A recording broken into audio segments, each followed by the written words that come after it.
আজকে ডক্টর মোহাম্মদ ইউনূস সহ 14 জনের বিরুদ্ধে আপনার অভিযোগ গঠন করেছে। অভিযোগের বিষয় হচ্ছে, সর্বপ্রথম অভিযোগের বিষয়টা হচ্ছে যে 409 ধারায় উনি টাকা আত্মসাৎ করেছে, অথচ টাকা চলে গেছে সেটেলমেন্ট এগ্রিমেন্টে। WPP এর শ্রমিকের 5% পাওনা, ওইটার সিগনেটারি ডক্টর ইউনূস না এবং গ্রামীণ টেলিকমও না। সেখান থেকে তাদের অর্থকে সেখান থেকে তারা ডিস্ট্রিবিউশন করেছে। এইখানে ওনাকে বলছে উনি সহযোগিতা করেছেন, রেজুলেশন নিয়েছেন, এইভাবে মানি লন্ডারিং এর জন্য ওনাকে অভিযুক্ত করা হয়েছে।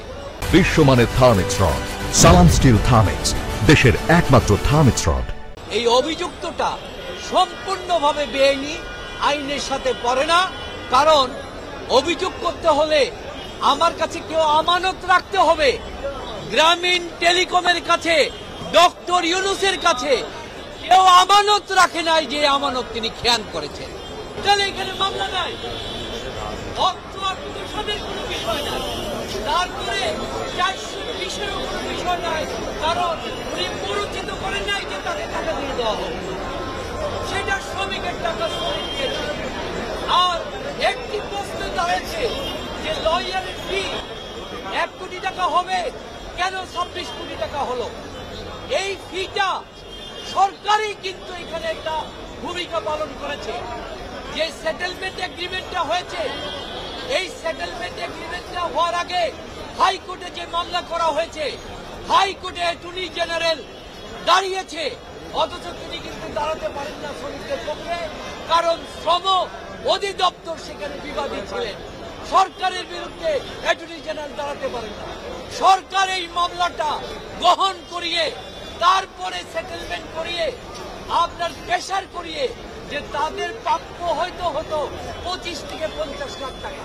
কিন্তু আপনারা জানেন গ্রামীণ টেলিকমের নিজস্ব একটা শেয়ার গ্রামীণ ফোনে আছে দীর্ঘদিন যাবৎ, যেটাতে শ্রমিকের কোনো অংশগ্রহণ নাই, শ্রমিকের প্রাপ্য নাই।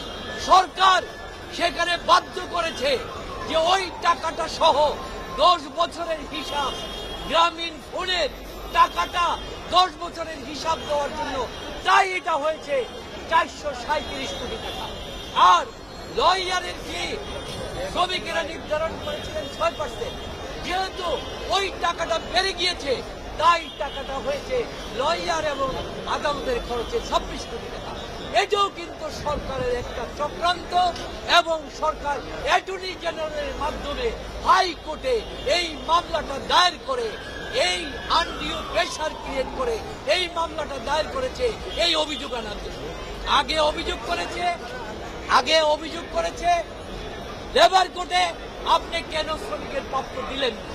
আর এইখানে প্রাপ্য দেওয়ার পর বললেন আপনি তাদের প্রাপ্য দিয়েছেন, তাদের সাথে কেন দিলেন, কেন নেগোসিয়েশন করলেন? এটাই